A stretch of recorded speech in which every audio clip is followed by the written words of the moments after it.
Hi, everybody. I'm Brittany Lewis with Forbes Breaking News. Joining me now is Congressman Nick Langworthy. Congressman, thank you so much for joining me. Thank you so much for having me, Brittany. Earlier this week, we saw police raid Columbia University after demonstrators took over Hamilton Hall on campus. This action resulted in over 100 arrests. So what's your reaction to what we've seen unfold on campuses across the country? And more importantly, Columbia, because Columbia is in New York, a state you represent. Well, I was very pleased to see the NYPD come in and take care of business because the American people have watched this unfold over the last week to 10 days, these protests on campuses. I mean, young people who have had their minds polluted into becoming sympathizers for terrorist organizations. It's misinformation that they're festering with. They don't know why they're protesting. In some of the video clips, it's really a sad commentary. But I think this is basically the manifestation of what we've seen come for some time, really since October 7th.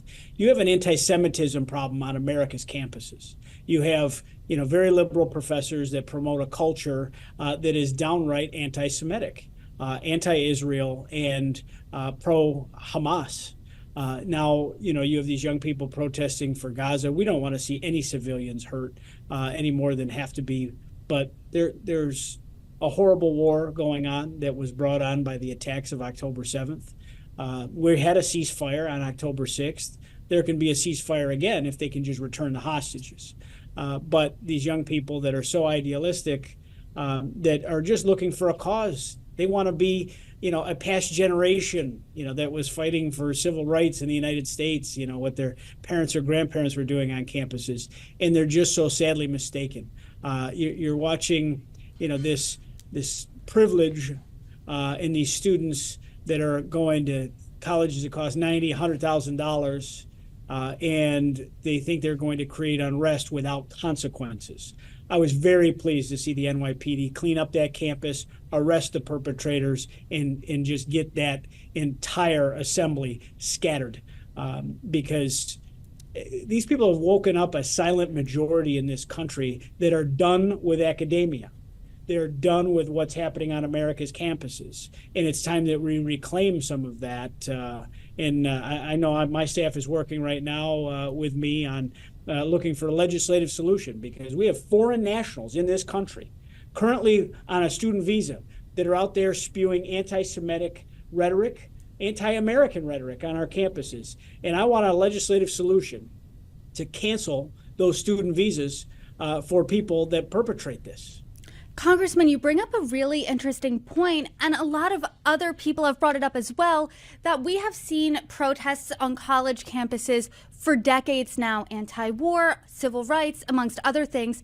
How are these protests different from them? The difference here is, when you start hearing someone chant "from the river to the sea," that means the extermination of Jews. This is code language, and some of it harkens back to the Holocaust. I mean, this is not fun and games. This isn't just, you're upset that a war has escalated. They're calling for the destruction of the Israeli state. I just came back from Israel. I was there first 5 years ago. This trip was far different. To see a country so transformed, and the scars of the attacks. I mean, 1,100 plus brutally murdered in ways that we haven't seen since medieval times. I've watched every minute of footage that Hamas put out there on October 7th. And I think all these kids, and I call them kids because they're not even acting like young adults, they need to go watch that footage and understand what they're even talking about. Because the horror that was inflicted on the Israeli people, and I had a chance to meet with hostage parents.